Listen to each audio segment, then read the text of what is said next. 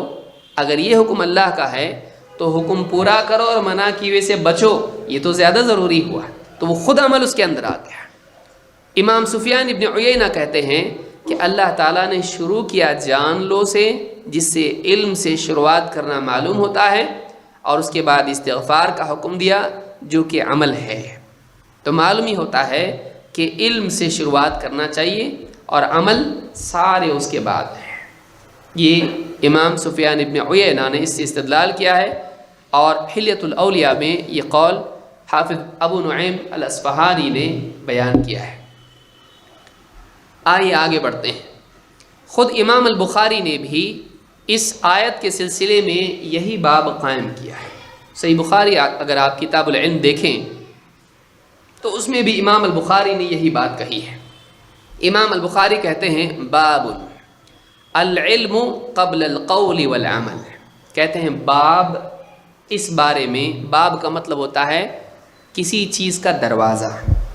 اور آپ حدیث کی کتابیں جب دیکھتے ہیں تو اس میں آپ کو ملے گا کتاب العلم، کتاب الصلاۃ، کتاب الوضوء، کتاب الطہارہ، یا اس طرح سے کتاب الصوم. تو کتاب جمع کرنے کو کہتے ہیں، یعنی ایک عنوان کے تحت سارے مسائل اس میں جمع ہو جاتے ہیں. کتابت کے معنی جمع کرنے کے ہوتے ہیں. تو کتاب میں سارے مسائل اس تعلق سے جمع ہوتے ہیں. علم کے بارے میں ساری چیزیں جمع، نماز کے بارے میں ساری چیزیں جمع، تو کتاب ہوتی ہے. دوسرا، اس کتاب کے اندر باب ہوتے ہیں. باب کا مطلب ہوتا ہے دروازہ. تو اس پورے جیسے علم کے معاملات میں سے ایک باب، یہ بھی ایک دروازہ ہے، اور اس میں ایک مسئلہ بیان ہوتا ہے، اور اس باب میں اس عنوان کے تحت کئی مسائل کی حدیثیں اور اس بارے میں اقوال اور آثار جمع ہوتے ہیں. تو امام البخاری کہتے ہیں باب العلم قبل القول والعمل. باب اس سلسلے میں، جیسے ہمارے یہاں پر جیسے ہم کہتے ہیں کوئی بھی چیپٹر ہوتا ہے یا کوئی بھی جو ہے ہیڈنگ ہوتی ہے، اس کے بعد اس کے نیچے کوئی چیز ہوتی ہے سبق میں، کسی بھی کتاب میں، تو کہتے ہیں العلم قبل القول والعمل. علم پہلے ہے قول اور عمل سے. اس بارے میں ایک باب میں بیان کر رہا ہوں کہ علم قول اور عمل دونوں سے پہلے آتا ہے. اس سلسلے میں علامہ عینی نے بہت عمدہ بات کہی ہے. اپنی کتاب عمدۃ القاری میں کہتے ہیں ای ھذا باب فی بیان ان العلم قبل القول والعمل. کہتے ہیں یہ باب ہے اس چیز کے بیان میں کہ علم قول اور عمل سے پہلے ہے. انسان یا تو کچھ بولے گا یا تو کچھ کرے گا. علم بولنے اور کرنے سے پہلے ہے. کہتے ہیں اراد ان الشیء یعلم اولا ثم یقال ویعمل به. کہتے ہیں امام بخاری کی مراد اس سے یہ ہے، ان کا مقصد یہ کہنے میں یہ ہے کہ کسی بھی چیز کا علم انسان کو پہلے ہوتا ہے، پھر آدمی اس کے بارے میں بولتا ہے یا اس پر عمل کرتا ہے. صاف بات ہے. مثال کے طور پر توحید ہے. ایک انسان کو اللہ کے بارے میں کچھ نہیں معلوم، کیا وہ اللہ کے بارے میں کچھ بول سکتا ہے؟ نہیں. ایک انسان کو اللہ کے بارے میں معلوم ہی. ایک انسان جنت کے بارے میں کچھ نہیں جانتا ہے. ایک آدمی جہنم کے بارے میں نہیں جانتا ہے، اس سے کہا جائے بتاؤ جنت کیسی ہے، کیا وہ جنت کے بارے میں بتا سکتا ہے؟ نہیں. کیوں؟ اس کو معلوم نہیں ہے. تو قول سے پہلے علم ہونا چاہیے. اسی طرح سے ایک آدمی نماز پڑھنا چاہتا ہے یا اس سے پہلے طہارت اختیار کرنا چاہتا ہے، وضو یا غسل کرنا چاہتا ہے، اگر اس کو معلوم نہیں ہے تو کیا وہ غسل کر سکتا ہے؟ کیا وہ وضو کر سکتا ہے؟ کیا وہ نماز پڑھ سکتا ہے؟ نہیں. کیوں؟ اس لیے کہ اس کو معلوم نہیں ہے کہ کیسے عمل کیا جائے. تو کچھ کہنے سے پہلے یا کچھ عمل کرنے سے پہلے انسان کو چاہیے کہ اس کے پاس اس بات کے بارے میں یا اس عمل کے بارے میں علم ہو. یہ امام البخاری کہنا چاہ رہے ہیں. کہتے ہیں فالعلم مقدم علیہما بالذات وکذا مقدم علیہما بالشرف. بہت اچھی بات کہی ہے. کہتے ہیں کہ علم قول و عمل سے مقدم ہے اپنی ذات کے اعتبار سے. اس کا وجود قول و عمل سے پہلے ہونا چاہیے. اگر معلوم ہی نہیں تو بول نہیں سکتا ہے، اور اگر معلوم نہیں تو عمل نہیں کر سکتا ہے. تو وجود کے اعتبار سے، ذات کے اعتبار سے وہ قول و عمل سے پہلے ہونا چاہیے اور ہے. اور اسی طرح سے شرف کے اعتبار سے بھی وہ مقدم ہے کہ علم کا شرف قول و عمل سے زیادہ ہے. علم کا شرف قول و عمل سے زیادہ ہے. انبیاء کا فضل، آدم علیہ السلام کو اللہ تعالیٰ نے فرشتوں کو کہا سجدہ کرو، کیا بنیاد تھی؟ اللہ تعالیٰ نے وعلم آدم الاسماء، اللہ نے آدم علیہ السلام کو اسماء کا علم دیا ہے، اور پھر ان کو فرشتوں کے سامنے پیش کیا اور کہا تم بتاؤ ان چیزوں کے نام. فرشتوں نے کہا سبحانک لا علم لنا الا ما علمتنا، ہمارے پاس علم نہیں اللہ سوا اس کی جو تو نے ہم کو سکھایا. پھر آدم علیہ السلام سے کہا بتاؤ. آدم علیہ السلام نے بتلا دیا. دیکھیے قول سے پہلے کیا آیا؟ علم. اللہ نے ان کو علم دیا، پھر کہا بتاؤ. آدم علیہ السلام نے بتلا دیا. اللہ تعالیٰ نے آدم علیہ السلام کا شرف فرشتوں پر کیسے جتلایا؟ علم کی بنیاد پر. حالانکہ فرشتوں کے بارے میں آپ جانتے ہیں فرشتے مسلسل لا یعصون اللہ ما امرہم ویفعلون ما یؤمرون. اللہ نے فرشتوں کے بارے میں کیا کہا؟ اللہ کے حکم کی ذرا بھی نافرمانی نہیں کرتے ہیں، اور جو حکم ہوتا ہے اتنا ہی کرتے ہیں، اپنی طرف سے زیادہ بھی نہیں کرتے ہیں. فرشتے کمال درجے میں اللہ کے فرما بردار ہیں عملاً، لیکن آدم علیہ السلام کا شرف اللہ نے ان پر جتلایا اور ظاہر کیا. کیسے؟ علم کے اعتبار سے. کہتے ہیں وَكَذَا مُقَدَّمٌ عَلَيْهِمَا بِالشَّرَفِ، علم کا شرف قول و عمل پر مقدم ہے، اس لیے کہ اصل چیز علم ہے جو واقعی شرف کی بنیاد ہے. آپ دیکھیے مثال کے طور پر انبیاء کے بارے میں کیا ہے. انبیاء، اللہ کے نبی صلی اللہ علیہ وسلم نے کیا فرمایا؟ انبیاء اپنے پیچھے کیا چھوڑ جاتے ہیں؟ مال نہیں. انبیاء اپنے پیچھے کیا چھوڑتے ہیں؟ علم چھوڑتے ہیں. وَإِنَّ الْأَنْبِيَاءَ لَمْ يُوَرِّثُوا دِينَارًا وَلَا دِرْهَمًا وَلَكِنْ وَرَّثُوا الْعِلْمَ. انبیاء اپنے پیچھے علم کی وراثت چھوڑ جاتے ہیں. فَمَنْ أَخَذَهُ أَخَذَ بِحَظٍ وَافِرٍ، جس انسان نے انبیاء کی یہ میراث لے لی اس نے بہت بڑا حصہ حاصل کر لیا، خیر کا بہت بڑا حصہ اس کو مل گیا. علم اتنی اعلیٰ چیز ہے کہ انسان اپنے قلب میں اس کی لذت محسوس کرتا ہے، اور علم کے ذریعے سے ایک انسان کا ایمان ترقی کرتا ہے. دیکھیے ایک طرف عمل ہے اور ایک طرف علم ہے. اللہ کی معرفت سب سے اعلیٰ ترین چیز ہے. فَاعْلَمْ أَنَّهُ لَا إِلَهَ إِلَّا اللَّهُ، جان لو اللہ کے سوا کوئی عبادت کے لائق نہیں. یہ جاننے کی چیز ہے، اس کا عمل سے کوئی تعلق نہیں ہے. سجدے کرنے سے اللہ کی عظمت معلوم ہوگی؟ نہیں، بلکہ سجدے میں عظمت کا اور کمال پیدا ہوگا اللہ کی معرفت سے. اس کو سمجھیں، اس کو یاد رکھیں. ایک انسان اللہ تعالیٰ کو پہچانتا ہے، اللہ کی معرفت ہے، اس کے اعمال میں کمال پیدا ہوگا اس معرفت سے. اس کے اعمال کی کثرت معرفت میں اضافہ نہیں کرتی ہے.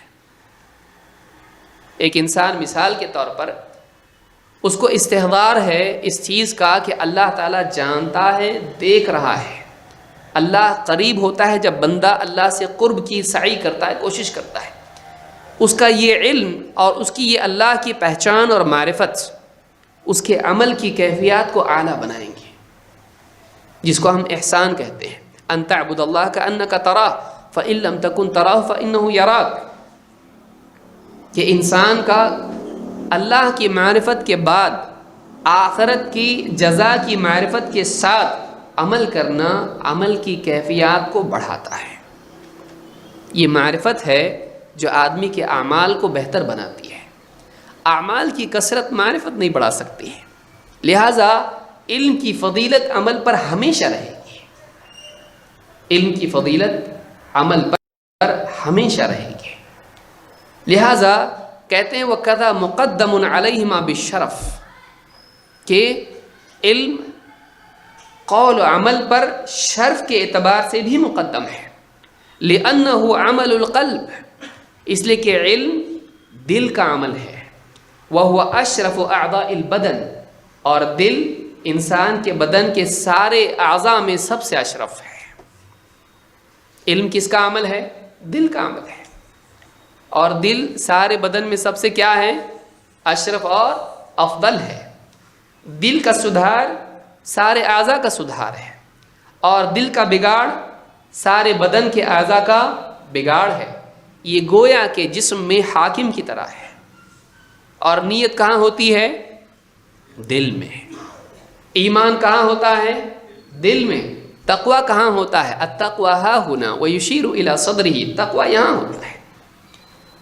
تو دل جو ہے یہ انسان کے جسم میں ایسا ہے جیسے بادشاہ ہوتا ہے، لہذا علم دل میں ہوتا ہے، اور اس کے بعد اقوال سے اس علم کا اظہار ہوتا ہے، افعال اس علم کا تقاضا ہے، لہذا اصل ساری خیر کی دل میں ہوتی ہے، اور ساری شر کی بھی اصل کہاں ہوتی ہے؟ دل میں۔ اس لیے کہ اللہ کے نبی صلی اللہ علیہ وسلم نے جیسے بتلایا، دل میں اگر سدھار آ جائے بدن سدھر جاتا ہے۔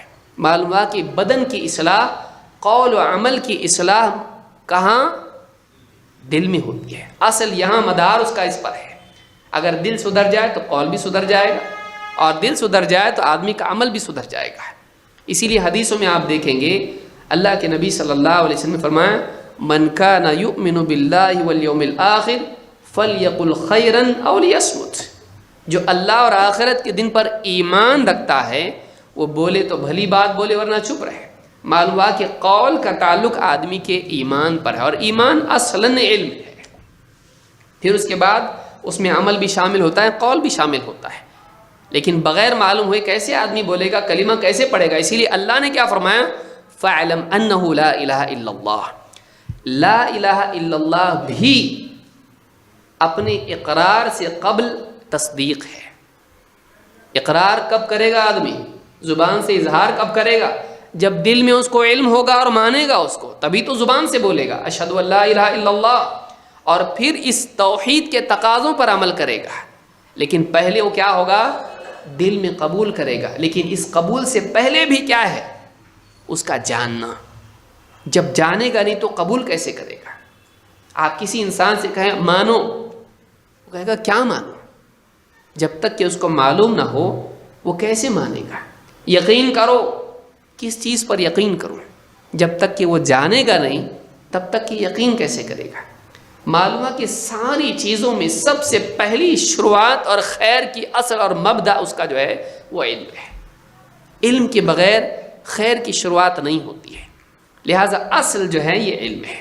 کہا وَكَذَا مُقَدَّمٌ عَلَيْهِمَا بِالشَّرَفِ، علم قول و عمل سے اپنی ذات کے اعتبار سے بھی مقدم ہے کہ پہلے یہ آتا ہے پھر وہ آتے ہیں، لیکن شرف کے اعتبار سے بھی یہ مقدم ہے کہ اس کی فضیلت قول اور عمل سے بھی زیادہ ہے۔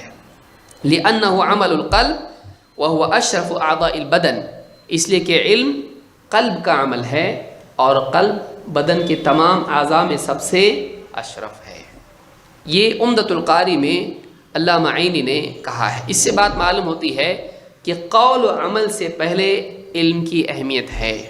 بولنے سے پہلے جاننا چاہیے کہ کیا بولنا ہے کیا نہیں بولنا ہے، اور عمل کرنے سے پہلے معلوم ہونا چاہیے کیا عمل کرنا ہے کیا نہیں کرنا ہے۔ اگر یہ دونوں چیزوں کا علم نہ ہو تو آدمی ایسی بات بولے گا جو نہیں بولنا چاہیے، اور آدمی ایسا کام کرے گا جو نہیں کرنا چاہیے۔ لہٰذا قول و عمل کی صلاح اور اصلاح علم کی اصلاح پر منحصر ہے۔ علم کی اصلاح سے قول و عمل کی اصلاح ہوتی ہے۔ ٹھیک، آگے بڑھتے ہیں۔ احنف کہتے ہیں عمر بن خطاب رضی اللہ تعالی نے کہا تفقہوا قبل ان تسودوا، تفقہوا دین کی گہری سمجھ حاصل کر لو، قبل ان تسودوا اس سے پہلے کہ تمہیں سرداری ملے۔ تسودوا سردار ہونا، اسی پر سے لفظ ہے سید، سید لفظ جڑا ہوا ہے۔ سید کا مطلب ہوتا ہے سردار۔ دین کا گہرا علم حاصل کر لو اس سے پہلے کہ قوم میں سماج میں تم کو بڑا مقام ملے، اس لیے کہ جب بڑا مقام مل جاتا ہے تو کئی مصیبتیں آ جاتی ہیں۔ انسان مصروف ہو جاتا ہے، علم سے محروم ہو جاتا ہے۔ 2، اس کو فیصلے کرنے پڑتے ہیں، اگر علم نہیں ہوگا فیصلے غلط ہوں گے۔ 3، اس کے اندر قدر انا بھی پیدا ہو جاتی ہے، اور اسی وجہ سے آدمی اپنے سے چھوٹے سے علم حاصل نہیں کر پاتا ہے۔ قوم کا سردار ہے، اب مقام اور سرداری ملنے کے بعد وہ عام آدمی ایک عالم ہے جس کے پاس علم ہے، لیکن سردار قوم کا یہ ہے۔ اب علم والے سے یا کسی عام انسان کے پاس کوئی علم کی بات ہے، اس کے پاس بیٹھ کر علم حاصل کرنا نفس کے خلاف ہو جاتا ہے۔ کیوں؟ اب اس کے پاس مقام ہے۔ جب تک مقام نہیں تھا آسان تھا، لیکن سماج میں اس کا مقام اگر بنا ہوا ہے تو اب اس کا علم حاصل کرنا اس کے لیے عار بن جاتا ہے۔ میں کیوں کسی کے آگے بیٹھ کر علم حاصل کروں؟ لہٰذا عمر بن خطاب رضی اللہ عنہ کی اس قول کی کئی تشریحات علماء نے کئی اسباب اس کے بیان کیے ہیں، آپ اس کو شروع میں دیکھ سکتے ہیں۔ فرماتے ہیں تفقہوا قبل ان تسودوا، قوم میں سرداری، بڑا مقام اور لیڈرشپ جس کو آپ کہیں حاصل تم کو ہو، اس سے پہلے تم علم حاصل کر لو، کیونکہ اگر تم نے علم حاصل نہیں کیا تمہارے لیے ضرر اور رکاوٹ بن جائے گا یہ سرداری حاصل کر لینا، مقام پانا، بڑا مرتبہ پانا۔ تو اس سے بھی معلوم ہوتا ہے، عمر کے قول سے بھی معلوم ہوتا ہے کہ انسان کو ذمہ داری نبھانے کی پوزیشن میں آنے سے پہلے علم حاصل کر لینا چاہیے۔ سردار کیا ہوتا ہے؟ کوئی آدمی قوم کا سردار ہے، کوئی حاکم ہے ملک کا، مسلمانوں کی پوری رعایا کا وہ حاکم ہے، وہ خلیفہ ہے مسلمانوں کا، یا گورنر ہے کسی علاقے کا، شہر کا، یا کم سے کم وہ اپنے گھر کا سردار ہے۔ کلکم راع وکلکم مسئول عن رعیتہ، تم میں سے ہر ایک سرپرست ہے، نگراں ہے، حاکم ہے۔ الرجال قوامون علی النساء، مرد عورتوں پر قوام ہے، وہ حاکم ہے، اس کا کام ہے حکم دینا، گھر کا کام نظام چلانا، بچوں کو، عورتوں کو، گھر کے افراد کو، ان کو لے کر چلنا۔ وہ کم سے کم گھر کا تو سردار ہے، اگر اس کے پاس سارے امور کا علم نہ ہو وہ گھر کا نظام نہیں چلا پائے گا۔ اس کی سلطان، اس کے اپنے گھر کی سلطان میں وہ اللہ کی شریعت کا نفاذ نہیں کر پائے گا اگر اس کے پاس دین کا علم ہی نہیں ہے۔ لہٰذا چاہے آدمی باہر کی سرداری اس کے پاس نہ ہو، اس کے گھر کی سرداری اس کے پاس ہے، اس کو چاہیے کہ وہ دین کا علم حاصل کرے۔ لہٰذا یہ بات معلوم ہوتی ہے کہ مصروفیت اور مقام اور عہدہ اور اس طرح کا معاملہ پیدا ہونے سے پہلے آدمی کو چاہیے کہ وہ علم حاصل کرے۔ تفقہ کا مطلب ہوتا ہے دین کا گہرا علم حاصل کرو، سرسری علم نہیں۔ تفقہ کا مطلب ہوتا ہے گہرا علم حاصل کرنا۔ اس قول کو امام البخاری نے تعلیقاً روایت کیا ہے، اور ابن ابی خیثمہ نے اس کو اپنی کتاب العلم میں بیان کیا، اور اس کی سند صحیح ہے۔ امام البخاری نے اس میں اضافہ یہ کیا، کہتے ہیں تفقہوا قبل ان تسودوا، سردار بننے سے پہلے علم حاصل کرو، حضرت عمر کہہ رہے ہیں۔ امام البخاری کہتے ہیں وبعد ان تسودوا، اور سردار بننے کے بعد بھی علم حاصل کرو۔ یہ نہیں، حضرت عمر کے قول کا یہ مطلب نہیں ہے کہ سردار بننے سے پہلے علم حاصل کر لو، سردار بن گئے تو اب علم حاصل کرنا چھوڑ دو، یہ مطلب نہیں ہے۔ امام البخاری کہہ رہے ہیں اس کا مطلب یہ ہے تم مصروف ہو جاؤ گے، تمہارے لیے مشکل ہو جائے گا، تم کو زیادہ ضرورت پڑے گی، اور پھر بعد میں علم حاصل کرنا مشکل ہو جائے گا، اس لیے پہلے حاصل کر لو۔ لیکن علم کا سلسلہ سردار بننے کے بعد منقطع نہیں ہونا چاہیے۔ یہی بات میں نے شروعات میں کہی کہ انسان ایک وقت تک علم حاصل کرتا ہے، اس کے بعد چھوڑ دیتا ہے جب اس کے پاس مقام آ جاتا ہے۔ جیسے مدرسے میں گیا، علم حاصل کیا، مدرسے سے فارغ ہو گیا، اب تو میں سب پڑھ لیا ہوں، اب اس کے بعد علم حاصل نہ کرے۔ زندگی کے کچھ ایام میں، جوانی میں شوق جب تھا، فری فارغ تھا، بہت علم حاصل کر لیا، اب اس کے بعد گھر بار میں لگ گیا، نکاح ہو گیا اور ذمہ داریاں آ گئی، اب چھوڑ دیا۔ اب دل میں ایک بھرم یہ ہے کہ میں بہت کچھ حاصل کر چکا ہوں، بہت پڑھ چکا ہوں، اتنا پڑھا ہوں کہ بہت سو نے نہیں پڑھا ہوگا۔ یہ بھرم اور یہ گمان انسان کو علم حاصل کرنے سے محروم رکھتا ہے، جو علم کے زوال کی پہلی سیڑھی ہے۔ اسی لیے امام البخاری کہتے ہیں وَبَعْدَ أَن تُسَوَّدُوا، سردار بن جاؤ قوم کے، تب بھی علم حاصل کرو۔ وَقَدْ تَعَلَّمَ اصحاب النبی صلی اللہ علیہ وسلم فی کبر سنہم۔ امام البخاری کہتے ہیں دیکھو اللہ کے نبی صلی اللہ علیہ وسلم کے صحابہ نے اپنی عمر کے بعد کے مرحلے میں بڑھاپے میں بھی دین کا علم حاصل کیا ہے، حالانکہ وہ اپنی قوم میں بڑے لوگ مانے جاتے تھے، اسلام قبول کیا، قوم کے بڑے لوگ تھے، مقام ان کا تھا اور قوم میں عزت ان کی تھی، لیکن انہوں نے قوم میں مقام پانے کے باوجود علم اس عمر میں بھی حاصل کیا۔ لہٰذا یہ بات معلوم ہوتی ہے کہ انسان کو مقام ملنے سے قبل خصوصاً علم حاصل کرنا چاہیے، اس لیے کہ مقام ملنے کے بعد ضرورت علم کی پڑنے والی ہے، لیکن اس علم پر قناعت اس کو نہیں کرنا چاہیے، بلکہ اس کے بعد بھی علم حاصل کرتے رہنا چاہیے۔ یہ امام البخاری نے اپنی صحیح میں اس کو کتاب العلم میں ذکر کیا ہے۔ احمد ابن محمد ابن ایوب کہتے ہیں، صاحب المغازی ہیں، ان کی کتاب مغازی میں موجود ہے، مغازی یعنی نبی صلی اللہ علیہ وسلم کی سیرت، آپ کب پیدا ہوئے، آپ نے مکہ میں کیسے کیا، پھر ہجرت کی اور آپ کی وفات کیسی، سارے واقعات جو بیان کیے جاتے تھے، اس کو پرانے زمانے میں مغازی کہا جاتا تھا۔ بعد کے دور میں، ہمارے اپنے اس دور میں عموماً اس کو سیرت کہا جاتا ہے، اس زمانے میں عموماً اس کو مغازی کہا جاتا تھا۔ غزوہ کے معنی جنگ کے ہوتے ہیں، لیکن چونکہ نبی صلی اللہ علیہ وسلم کی زندگی کا عموماً حصہ مدنی دور جو ہے یہ جنگوں ہی سے بھرا ہوا ہے، اس اعتبار سے آپ کی سیرت کو بھی مغازی کہا جاتا ہے۔ کہتے ہیں اجتمع الناس الی سفیان ابن عیینہ، لوگ سفیان ابن عیینہ رحمہ اللہ کے پاس جمع ہوئے، فقال من احوج الناس الی هذا العلم، فقال کہا کہ اس علم کا سب سے زیادہ محتاج کون ہے؟ سفیان ابن عیینہ نے پوچھا، فسکتوا، سب چپ رہے، خاموش رہے، ثم قالوا تکلم یا ابا محمد، کسی کے پاس جب جواب نہیں تھا کہ علم کا سب سے زیادہ محتاج کون ہے، کون ہے جس کو علم سب سے زیادہ حاصل کرنا کس کے لیے ضروری ہے، جب کسی کے پاس جواب نہیں تھا تو انہوں نے خود ہی کہا یا ابا محمد، یہ ان کی کنیت ہے، کہا آپ ہی بیان کیجئے، آپ ہی کہیے۔ قال احوج الناس الی العلم العلماء، علم کے سب سے زیادہ محتاج، علم حاصل کرنا سب سے زیادہ ضروری علماء کے لیے ہے۔ علماء زیادہ محتاج ہے اس کے کہ علم حاصل کریں، کیونکہ علماء کا مطلب یہ نہیں ہے کہ جس کو سارا معلوم ہو، عالم کا مطلب یہ نہیں ہوتا ہے کہ جس کو سب کچھ معلوم ہو، سب کچھ صرف اللہ کو معلوم ہے۔ عالم کا مطلب یہ نہیں ہوتا ہے کہ شریعت کا سارا علم اس کے پاس ہو، ایسا کوئی آدمی پیدا نہیں ہوا ہے۔ ہاں، اللہ کے نبی صلی اللہ علیہ وسلم کو شریعت کی ساری باتیں اللہ تعالیٰ نے بتلا دی ہیں۔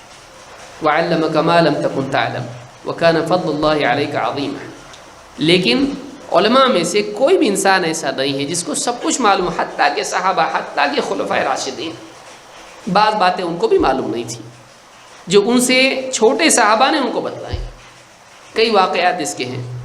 تو عالم اس کو کہتے ہیں جس کو دوسروں کے مقابلے میں زیادہ معلومات ہوتی ہے، اور جس کو بنیادی علم میں بنیادی باتیں، بنیادی علم کی چیزیں پختگی کے ساتھ معلوم ہوتی ہیں، دوسروں کے مقابلے میں زیادہ اس کے پاس علم ہوتا ہے، لیکن سارا علم اس کے پاس بھی نہیں ہوتا ہے۔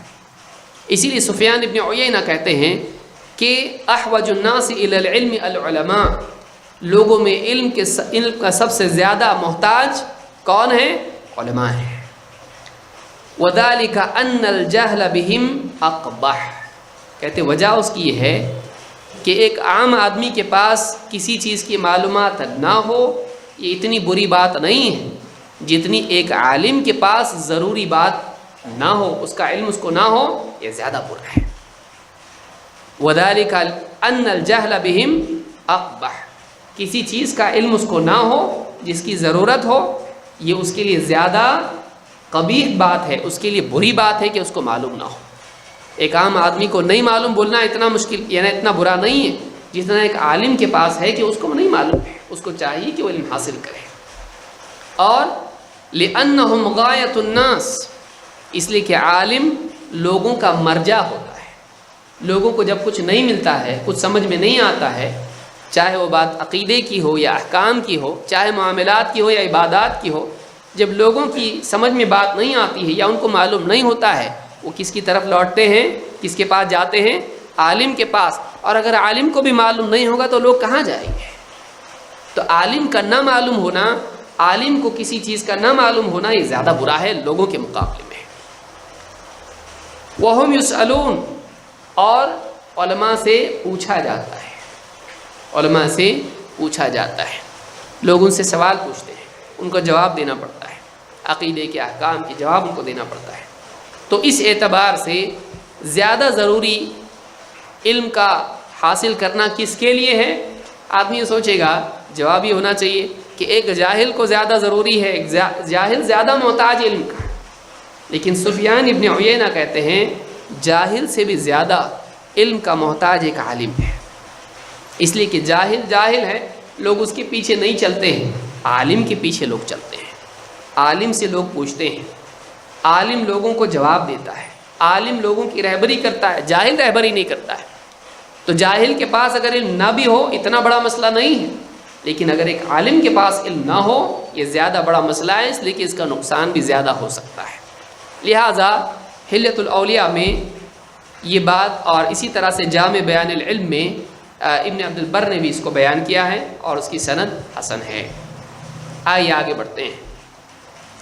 اللہ تعالیٰ نے قرآن کریم میں، اب پچھلے قول سے ہم کو یہ سمجھ میں آتا ہے کہ ایک انسان چاہے علم کے کتنے بھی اونچے مرتبے تک پہنچ جائے، اس کو علم حاصل کرنے سے رکنا نہیں چاہیے، اس کو علم حاصل کرنا چاہیے۔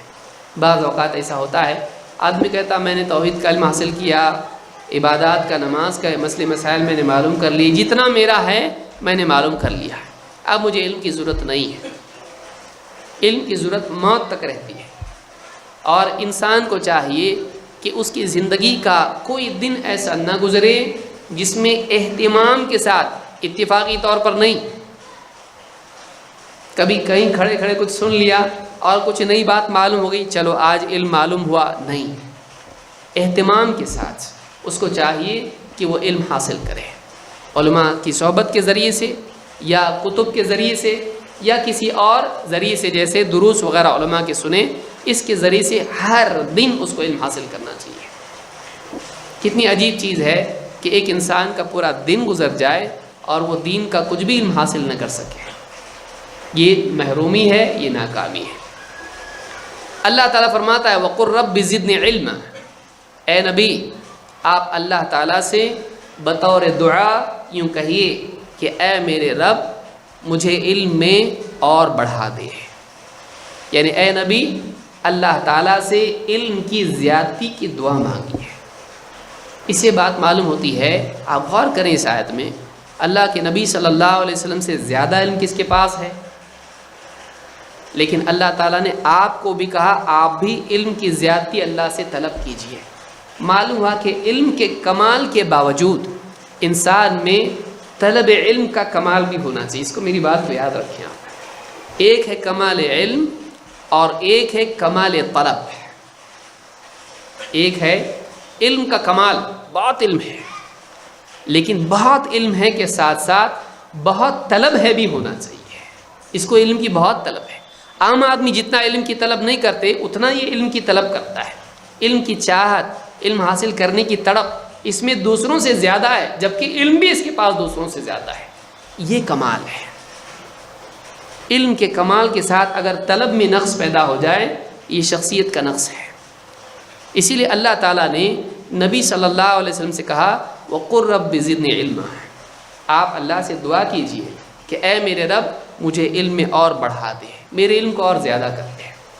اسے بھی بات معلوم ہوتی ہے کہ ایک طالب علم کو علم کی کوشش کے ساتھ ساتھ اللہ سے بھی دعا کرنی چاہیے، اس لیے کہ طلب علم کے ساتھ ساتھ انتفاع علم اللہ کی توفیق پر موقوف ہے۔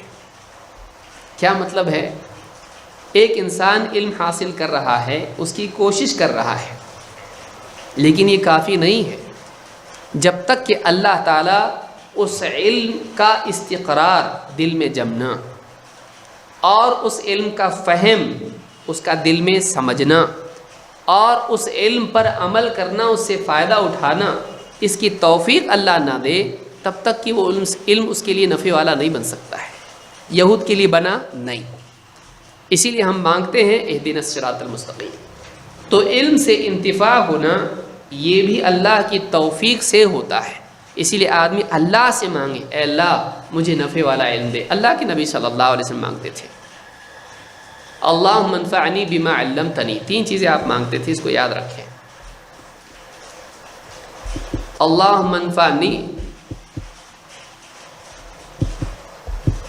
بما علمتنی وعلمنی ما ینفعنی وزدنی علما۔ 3 دعائیں مانگتے تھے اللہ کے نبی صلی اللہ علیہ وسلم۔ ابن ماجہ نے اس کو روایت کیا ہے۔ پہلی دعا کیا ہے؟ اللہم انفعنی بما علمتنی، اے اللہ جو تو نے مجھ کو سکھایا ہے اس سے فائدہ اٹھانے کی توفیق دے، یعنی جو علم میرے پاس ہے اس علم سے فائدہ اٹھانے والا مجھ کو بنا۔ یا ایسے ہی جیسے آدمی کے پاس پیسہ ہے خزانے میں لیکن اس سے وہ استعمال نہیں کر سکتا ہے، تو ہونا اور نہ ہونا کیا ہے؟ برابر ہے۔ جو علم ہمارے پاس ہے وہ ہمارے لیے مفید بننا چاہیے۔ نمبر 1 حاصل شدہ علم سے انتفاع، فائدہ اٹھانا۔ نمبر 2 وعلمنی ما ینفعنی، جو علم ہمارے پاس نہیں ہے اس کے حاصل کرنے میں انتخاب۔ پہلا مسئلہ انتفاع، دوسرا انتخاب، مطلب علم نفع والا بھی ہے اور علم نقصان والا بھی ہے۔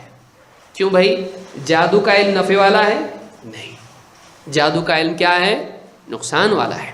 تو آدمی بعض اوقات ایسے علم میں لگتا ہے جو اس کی دنیا یا آخرت کے لیے مضر ہوتا ہے، تو آدمی اللہ سے ایسا علم مانگے جو نفع والا ہو۔ وعلمنی ما ینفعنی، مجھے ایسا ہی علم سکھا جو میرے لیے کیا ہو؟ نفع والا ہو۔ جو علم ہے اس سے نفع کی توفیق دے، اور جو علم نہیں ہے اور نفع والا ہے تو نفع والا دے، نقصان والا مت دے۔ اور نمبر 3 وزدنی علما، اور مجھے علم میں بڑھا دے، یعنی نفع والا علم قلیل نہ ہو، زیادہ ہو۔ آدمی کے پاس علم ہے لیکن اتنا نہیں ہے، توحید کا علم ہے لیکن ادھورا ہے، چلے گا نہیں۔ جتنا ہے وہ تو نفع والا ہے لیکن کفایت اس میں نہیں ہے، تو کتنا ہونا چاہیے؟ کفایت کے بقدر ہونا چاہیے، لیکن افضل کیا ہے؟ زیادہ ہونا چاہیے۔ وزدنی علما، تو یہ کتنی پیاری دعا ہے جو اللہ کے نبی صلی اللہ علیہ وسلم اللہ تعالیٰ سے مانگا کرتے تھے۔ اس سلسلے میں ابن قیم رحمۃ اللہ علیہ فرماتے ہیں وَكَفَى بِهَذَا شَرَفًا لِلْعِلْمِ أَنْ أَمَرَ نَبِيَّهُ أَنْ يَسْأَلَهُ الْمَزِيدَ مِنْهُ، علم کے شرف کے لیے اتنا ہی کافی ہے کہ اللہ تعالیٰ نے خود اپنے نبی کو علم کی زیادتی طلب کرنے کے لیے کہا، علم کی زیادتی مانگنے کے لیے کہا۔ یہ علم کی فضیلت کے لیے کیا ہے؟ کافی ہے۔ یہ نہیں کہا مال کی دعا کیجئے اللہ میرا مال بڑھا دے، اے اللہ میری حکومت بڑھا دے، یا اے اللہ میری عمر بڑھا دے، یا فلاں چیز بڑھا دے۔ اللہ تعالیٰ نے کسی چیز کے لیے نہیں کہا، بلکہ کیا کہا؟ وَقُلْ رَبِّ زِدْنِی عِلْمًا۔ تو مال کے مقابلے میں علم کی فضیلت آپ کو یہاں پر سمجھ میں آتی ہے کہ اللہ تعالیٰ نے خود نبی کو حکم دیا آپ علم کی زیادتی طلب کریں۔ اس سے بات معلوم ہوتی ہے کہ علم آنے کے بعد بھی انسان کو زیادتی کی کوشش کرنا چاہیے، علم زیادہ ہو اس کے لیے کوشش کرنا چاہیے، حتیٰ کہ وہ اللہ سے دعا کرنے والا بنے۔ تو میں سمجھتا ہوں آج کے لیے اتنا کافی ہے، وقت بہت زیادہ ہو گیا ہے، یہ ہے وقت؟ ہاں زیادہ ہو گیا ہے، تو آج کے لیے اتنا کافی۔ انشاءاللہ اگلے ہفتے ہم دیکھیں گے کہ اس کا دوسرا پہلو، یہ پہلو ہم نے دیکھا ان لوگوں کے بارے میں جو علم حاصل نہیں کرتے ہیں، چاہے سرے سے جاہل ہوں یا قدر علم ان کے پاس ہو۔ ان باتوں سے معلوم ہوا کہ آدمی کو زندگی کے تمام مراحل میں علم کی زیادتی اور اس کے حصول کی کوشش کرنا چاہیے۔ ایک اور حصہ اس میں جو رہ گیا جو ہم اگلے درس میں دیکھیں گے وہ یہ کہ ایک انسان ضروری علم حاصل کرنے سے پہلے ہی جلد بازی کر کے عمل میں لگ جائے اور وہ علم کو چھوڑ دے۔ اس کے کیا نقصانات ہیں، اگلے درس میں اس کو ہم سمجھنے کی کوشش کریں گے، جو کہ اصل نقطہ ہے کہ علم سے پہلے عمل میں مشغول ہونا یہ سلف کا طریقہ نہیں ہے، تو جس سے علم کی اہمیت بھی معلوم ہوتی ہے اور علم کو عمل سے پہلے رکھنے کی اہمیت بھی معلوم ہوتی ہے۔ اس کو ہم اگلے درس میں سمجھنے کی کوشش کریں گے۔ اقول ھذا واستغفر اللہ لی ولکم۔